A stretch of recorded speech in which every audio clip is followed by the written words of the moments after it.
I flew home from Denver 11 days early and found Camille standing in my kitchen at noon, covered in something that smelled like wood stain, wearing my old Northwestern hoodie, holding a staple gun at her side like she was prepared for a negotiation that wasn't going to go in her favor.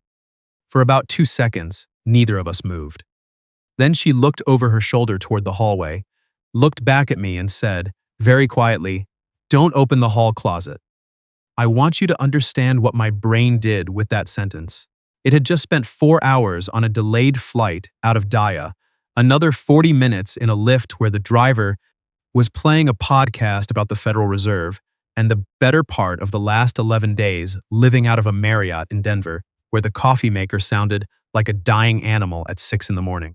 So when my best friend said the words "don't open the hall closet," it did not choose peace. It chose every possible version of what that could mean, and none of them were good. I set my duffel bag down on the kitchen floor. Camille. "Hey," her voice was too casual, like she'd been practicing it. "Why do you have a staple gun?" She looked down at her hand as if she was surprised to find it there. "Protection." "From what?" "From you," she paused, apparently. I looked around my kitchen. It smelled like sawdust and something with cinnamon. The counter I'd left cluttered with 3 weeks of mail, and a protein powder tub I kept meaning to throw away, was completely clear. My plants, a fern I'd fully expected to be dead and 2 succulents I was cautiously optimistic about, were not dead. They were, if anything, thriving. My mail was stacked into 2 piles near the microwave, both with small sticky notes on them. One said actual bills. The other said you can probably ignore these. I liked the system so much it annoyed me. "You weren't supposed to be back until the 14th, Camille said. "The 14th is 11 days from now." The project got paused. I watched her face. The sub-basement drainage assessment came back with a flag on the east wall load path. "They're pulling in the original contractor before we can move forward, so they sent half the team home." Oh, she shifted her weight. Okay. My phone died in the airport and I charged it on the plane, which is why I didn't text. I tilted my head. "The closet, Camille. It's not ready." "Ready for what?" She opened her mouth. Something moved behind the closet door. We both went still. I looked at the hallway. The hallway looked back. "That," I said very carefully, "is a sound coming from inside my hall closet." "It's a small sound." "Is there a person in my closet?" "Define person." "Camille." "He's a very helpful person," she said quickly. I crossed the kitchen in about 4 steps. Camille moved into my path, not dramatically. She just stepped sideways and put 2 fingers on my forearm, and that stopped me more completely than a locked door ever could. Her fingers were warm. She was close enough that I could see wood stain on the side of her jaw, a streak she'd missed when she cleaned up. She didn't say anything. She just looked at me. I'd known Camille for 2 years, 3 months, and somewhere around 11 days. I knew that when she was nervous, she organized things. I knew she could walk into a room where something was wrong and know exactly which shelf was slightly off. I knew she was the kind of person who gave you unsolicited but accurate advice and then stayed to help you deal with the results. I knew that look on her face. I'd seen it once before. Outside a coffee shop where she'd run into a client who'd dropped her without explanation, and she'd spent the next 15 minutes studying a menu she wasn't going to order from. She wasn't scared exactly. She was just hoping, if she held still long enough, the hard part would solve itself. It never did, for either of us. "Are you okay?" I asked. Her shoulders dropped, just slightly. "I'm okay. I just really need you not to open that closet yet." Yet. Yes. So at some point, I can access the storage in my own apartment. I'm hoping to negotiate a timeline. The closet made another sound, like something wooden being set down carefully by someone trying not to make noise and failing. "That's Eddie," she said. "He lives in 4B. He's very good with a drill." "Is he in my closet with a drill?" "He's done with the drill." She tilted her head, mostly. I almost laughed. I could feel it pulling at the corner of my mouth. She saw it and lifted her chin, some of the tension going out of her shoulders. "Camille, what did you do?" She swallowed, looked at my arm, then back up at me. Something I had good intentions about. Good intentions and a staple gun. And a man named Eddie with a power sander. That sentence contains several things that concern me. I was going to have it finished before you got back. Her voice went quieter. You got back early. I looked at her hand, still on my forearm. She noticed and took it back fast. Sorry, she said. Don't be. I said it without thinking. The words just walked out on their own. She looked at me. Something shifted in her face, just for a second before she put it back. Your fern is alive, she said. I noticed. You're welcome. I didn't thank you yet. You were going to. She turned and moved to the counter and started doing something with a bowl that had been sitting there. My kitchen had never looked this clean, which was either wonderful or evidence of a cover-up. Possibly both. My name is Rafe Decker. I'm 28 years old. I work for a structural engineering firm based out of Portland, which is a dignified way of saying I travel to construction sites in cities I don't live in and tell people when their buildings are going to be problems. I'd been sent to Denver to assess the sub-basement on a mixed-use development going up in Reno, and the whole thing had been supposed to take 6 weeks. It took 4.5 because the east wall load path failed, and suddenly everyone needed time to think. Camille Archer, 29, runs a floral and interior styling studio called Bloom and Draft out of a rented space on SE Hawthorne, had agreed to watch my apartment while I was gone. Water the plants, grab the mail, make sure I didn't come home to a disaster. We'd been friends since the January 2 years ago when we'd both reached for the same can of Sherwin-Williams Alabaster at the hardware store on Division Street. She'd said, without looking at me, it'll look yellow on your walls in about 3 hours. I'd said, how do you know what my walls look like? Old building, she'd said. Warm light? She'd glanced at me. I'm guessing the windows face west. They did. I'd bought the paint she recommended instead. She was right. I never told her that for about a week, and then I ran into her at the same hardware store, and she laughed in a way that told me she already knew. That was how we started, arguing about paint in a hardware store in January. And now she was in my kitchen with wood stain on her jaw, and a staple gun she'd apparently intended as a first line of defense. And there was a man named Eddie somewhere inside my hallway closet. Camille, I said, what's in the closet? She didn't answer right away. She picked up a dish towel, put it down, picked it up again. It was supposed to be a surprise, she said. It is a surprise. A finished surprise. Tell me what kind of surprise. She turned around. Her expression was doing several things at once. You know that closet is a disaster. It's a storage closet. You have a broken umbrella, 8 cardboard boxes from when you moved in, and a bag of extension cords that hasn't been opened since 2022. The extension cords are organized. They're in a Trader Joe's bag, Rafe. Organized in a Trader Joe's bag. She almost smiled.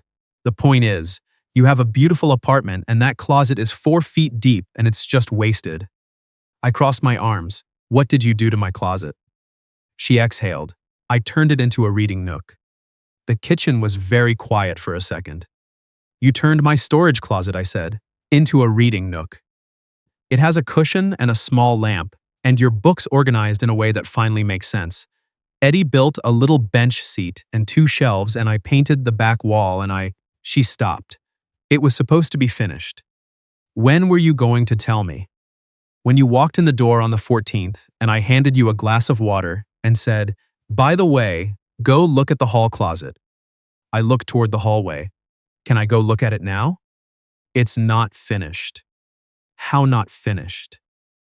There's one shelf bracket Eddie is still securing, and there's something on the back wall that isn't dry yet, and if you see it before it's ready, you'll know.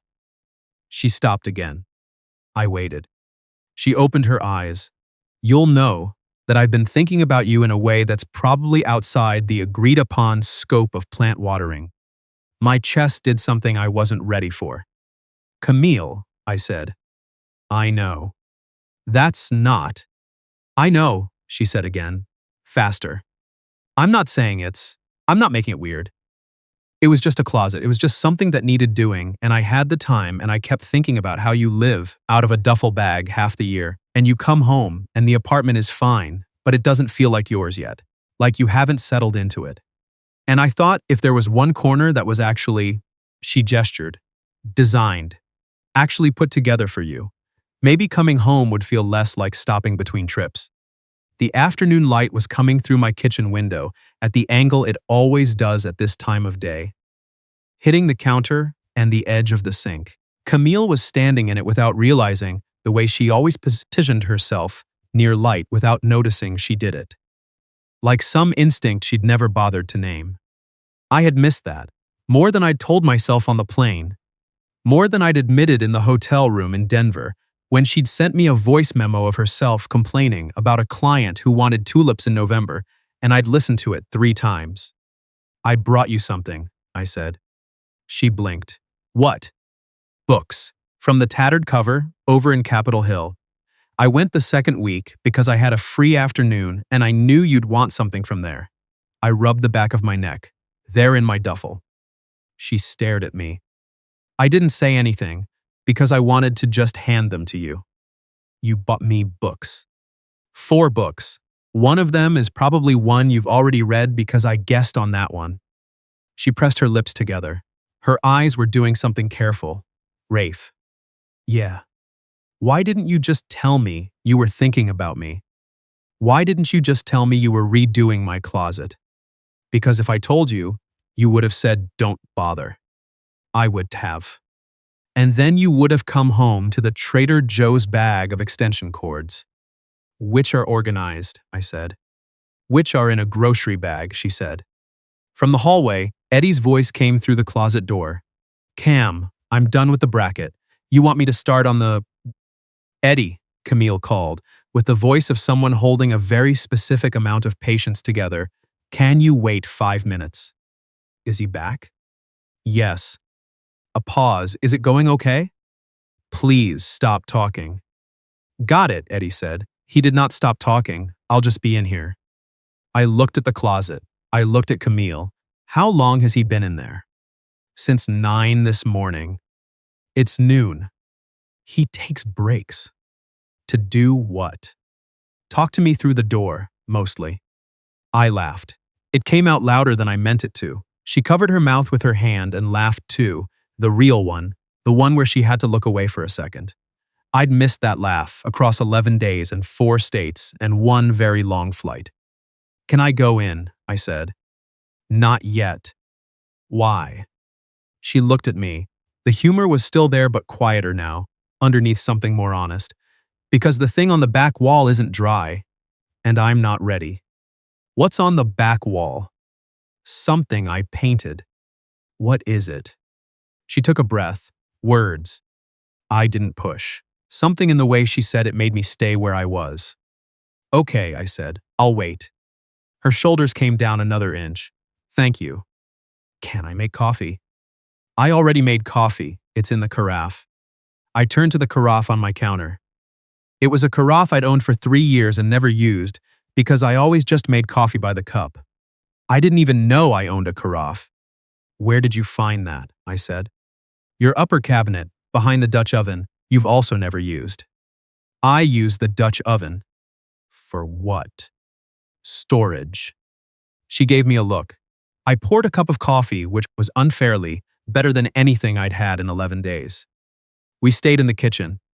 We talked about the Denver project, about a difficult client she was working with, about the November tulip situation. Camille sat on the counter, which she always did, and which I never minded. She explained that the fern had needed repotting, which she'd done because it was visibly sad, her words, and that she'd also reorganized my bookshelf because the way I'd arranged it, by height, was, again her words, emotionally incorrect. "Books should be organized by where you were when you read them," she said. "Or by mood. Or by which ones changed something in you, not by whether they're tall." That's extremely subjective. All organization is subjective. At least mine tells you something. "About what?" "About you. About the kind of person you are." She tilted her head. "You read a lot of books about building things. Not just structures, systems, cities. People who figured out how to make something last. I hadn't noticed that pattern. She said it like it was obvious. My phone rang. I looked at the screen. Vincent Shu, project manager, Portland office. I silenced the first ring, then I answered it. Rafe, you make it back? Just got in. Good. Listen, the East Wall situation cleared up faster than we thought. Vanderbilt's team is ready to move again. I need you back in Denver by Thursday. The kitchen was very quiet. Camille had stopped moving. She was looking at the counter. That's 4 days, I said. I know. But the window is tight and you know the project better than anyone I can send. Same hotel, double the per diem. I looked at Camille. She wasn't looking at me. She was looking at the counter in the careful way she'd looked at that menu outside the coffee shop 2 years ago. Like if she just held very still, the thing she was feeling wouldn't show. Can I call you back in 20 minutes? I said. Vincent paused. I need crew confirmed by 4. I'll call you by 3:30. I hung up. Camille slid off the counter and walked to the other side of the kitchen. That sounded like Denver, she said. They need me back Thursday. She nodded once, the way she did when she was processing something she'd already half expected. Same project? Yeah. How long? 2, 3 more weeks, depending on the load path assessment. She opened the refrigerator, looked at nothing in particular inside it, closed it. Camille. It's a good job, she said. You should go. I didn't say I was going. You're going to say you're going. She turned around, and you should. That's your career. I'm not going to. I didn't do all of this so you'd feel like you owe me something. That's not why. I know that. I just wanted you to have a good place to come back to. Her voice was steady, but I could hear what was underneath it. That's all I wanted. I crossed the kitchen. She watched me come closer but didn't move back. Camille, tell me what's on the back wall. She looked toward the hallway, then at me. Then she took a breath. Come, see. She walked to the hall closet and knocked twice. Eddie, we're coming in. Oh, thank God, Eddie said through the door. I've been sitting on the floor for 20 minutes. She opened the door. Eddie was, in fact, sitting on the floor. He was somewhere in his mid-60s, with reading glasses pushed up on his forehead and sawdust on his flannel shirt, and he looked up at me with the expression of someone who had been briefed on this situation and had strong opinions. You're the one who went to Denver, he said. I am, I said. He looked at Camille. He's taller than I expected. Eddie, she pointed at the door. Leaving. He stood up, dusted himself off, and squeezed past us into the hallway. At the door he turned. The bracket will hold up to 60 pounds. Don't put anything heavier than that on the top shelf. Thank you, Eddie, Camille said. I left a level on the bench seat if you want to check it. It's perfect, but you should check it. He looked at me. She talked about you the whole time, just so you know. He walked out before either of us could respond. The closet was the size it had always been, 4 feet deep, about 3 wide, but it wasn't the same space I'd left. The back wall was a deep, dark green, the color of old library shelves, of somewhere that felt deliberately quiet. A narrow bench seat ran along the bottom with a cushion in a gray linen fabric. Above it, 2 wooden shelves held my books, not by height, not by author, not by any system I could immediately name, but somehow in a way that made sense the second I looked at it. The books I'd had for years, the ones with cracked spines and dog-eared pages, were together. The ones I'd picked up in cities I'd passed through were together. The ones I'd never quite gotten around to were closest to the door, like a quiet suggestion. A small brass wall lamp was mounted on the right side. It was on. The closet smelled like fresh paint and cedar and whatever she'd been stress baking since 9 this morning when Eddie had showed up with the power sander. And on the back wall, painted in small, careful letters below the bottom shelf, in a cream color almost exactly the shade of the Sherwin-Williams alabaster we'd argued about 2 years ago. For the guy who keeps leaving good books in bad lighting. My throat closed without warning. I stood in the doorway a long time. Behind me, Camille was very still. I looked at your apartment, she said quietly, and I saw someone who was really good at moving through beautiful places and really bad at staying in one long enough to feel it. She paused. I wanted to make one corner that pulled, just one corner that was worth coming back to. Camille, you don't have to say anything. I'm going to say something. I turned around. She was standing closer than she usually stood, and her expression was the bravest I'd ever seen it, and also the most nervous. I sent you voice memos from Denver, I said. 14 of them. Do you know what I sent you the most photos of? She shook her head. Your studio, the one you sent me when you changed the front window display for fall. I must have looked at it 20 times. She went very still. Not because it was a good photo. It wasn't. The lighting was bad and you cut off half the frame. I stepped closer. Because it was yours. Because I could recognize the way you'd arranged things before I could figure out why I was looking at it that much. Her eyes went bright. She blinked once.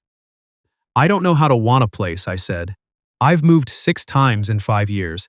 I've gotten pretty good at treating everything like it's temporary. I glanced back at the closet, at the green wall, and the small lamp and my books in their new order. This is the least temporary thing anyone has ever done for me. It's a reading nook, she said. It's very small. It's not small. It fits one person. That's enough. Her laugh came out a little broken. Rafe, I bought you books from the tattered cover because I spent 20 minutes in there thinking about which ones you'd want, and I didn't want to just mail them. I wanted to hand them to you. I was close enough now that I could see the dried paint on her jaw. I reached up and pressed my thumb against it. She went still. I've been explaining that away for about 2 months. She didn't move, her voice was careful. And now? And now I'm done explaining. She looked up at me. Her hand came up and gripped the front of my shirt, loosely, like she was making sure I was actually there. I'm scared, she said. Me too. I don't want to be the person you think about when you're far away, and then don't know what to do with when you're home. You're not. How do you know? Because I came home from Denver 11 days early, and the first thing I wanted to do was find you. Her grip on my shirt tightened, just barely. I kissed her. Not carefully, not by accident, not in a way either of us could dismiss later as the wrong moment or the wrong interpretation. I kissed her the way you kiss someone when you've been working up to it for 2 months and you're tired of your own excuses. She was surprised for half a second. Then she wasn't. Her hands moved to my shoulders. Mine found the back of her neck. When we pulled apart, she rested her forehead against my jaw. That was a terrible idea, she said. My stomach dropped. I'm going to need you to do it again before I have time to get nervous about it, she said. I laughed, and so did she. And then I kissed her again right there in the hallway, in front of the reading nook she'd built me, and neither of us worried much about the bracket weight limit or the Denver flight or the Trader Joe's bag of extension cords still sitting on my kitchen counter. I called Vincent at 3:15. I can be back Thursday, I said. I'll do the remaining assessment, but I'm booking my return for the 24th. That doesn't move. There was a pause. That's pretty firm for a job that might run over. I know. Another pause. Okay, I'll make it work. When I hung up, Camille was sitting on the kitchen counter again, both hands wrapped around a mug, watching me with an expression I was still learning how to read, which was new, because I'd thought I already knew all her expressions. Thursday, I said. Thursday, she said. I'm back the 24th. She nodded, her mouth curved. I'll be here. Will you water the fern? I already watered the fern. It might need water again by the 24th. I know how plants work, Rafe. I know you do. She looked at me over her mug. I might also reorganize your kitchen while you're gone, since apparently I have a problem. Don't touch my Dutch oven. Your Dutch oven has a bag of twist ties in it. Organized twist ties. You need help. I have help, I said. That's the whole thing. She smiled then, the full one, the one she usually saved for when something genuinely caught her off guard. I wanted to take a picture of it. I didn't. Some things you just have to let yourself remember. Before I left, She showed me one more thing. She knelt beside the bottom shelf in the closet and slid a notacard out from between two books, tucked there, standing up, in a gap that looked like it had been waiting for exactly that size of paper.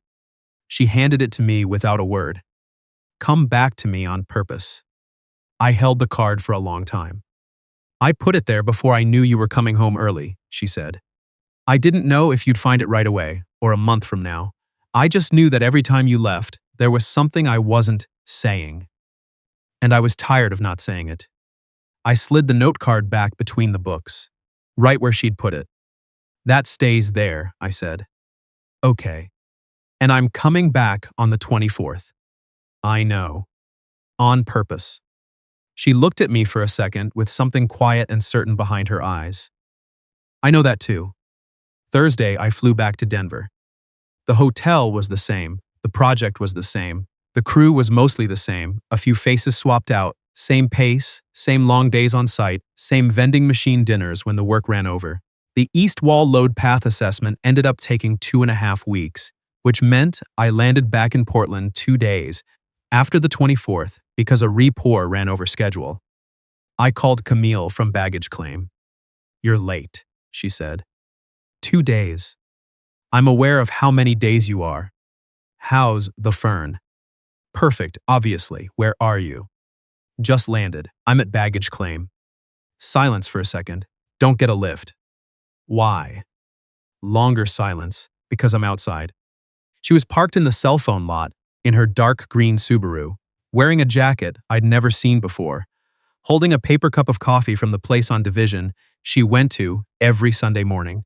She handed it to me through the window before I'd even put my bag in the back. It's from this morning, she said. It's been in the cup holder. It's cold. I've been here for 40 minutes. I looked at her. She was looking straight ahead through the windshield with the focused expression she used when she was trying to seem more casual than she felt. Camille, I said. Don't make it a thing, she said. It's a thing. It's a cold coffee and a parking lot. You drove to the airport. Someone had to. I leaned across the center console and kissed her cheek. She finally looked at me. Hi, she said, quieter. Hi. We ate dinner that night at a place on Clinton Street with wood booths and a menu that changed every week. We argued about whether soup counted as a meal or an appetizer, a debate so long and specific it carried us through the starters and halfway into the entrees. At some point, her knee found mine under the table, and neither of us moved. After dinner, we went back to my apartment. She'd left the lamp on in the reading nook. I sat on the bench seat, and she leaned in the doorway, arms crossed, watching me with the expression I was still learning. The paint on the back wall is a little uneven on the left edge, she said. I noticed it after you left. I don't see it. You're not looking. I'm looking at the part that says for the guy who keeps leaving good books in bad lighting.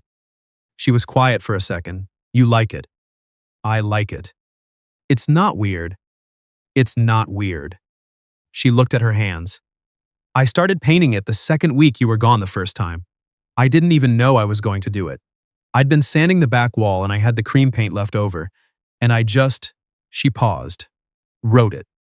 And then you had to finish the whole nook around it. I couldn't just leave a sentence on the wall.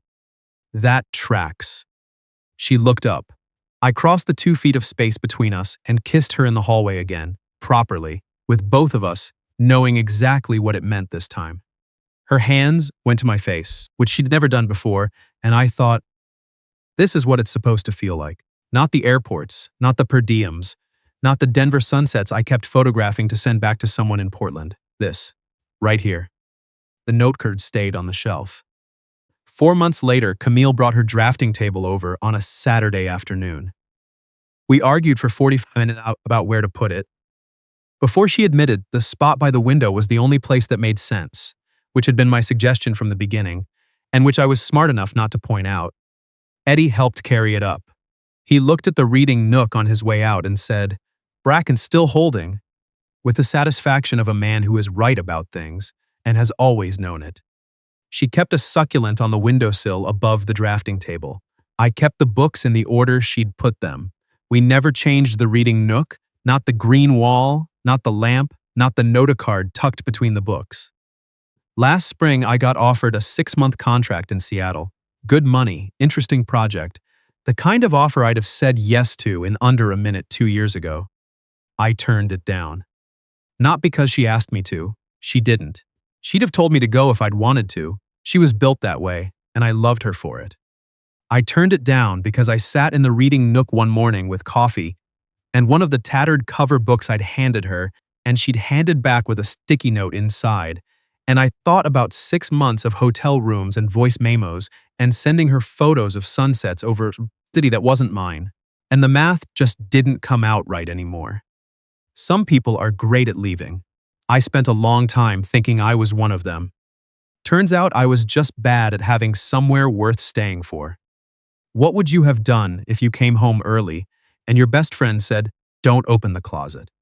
And have you ever realized someone had been quietly taking care of you in all the small ways before either of you had the words for what it was? Tell me your story in the comments.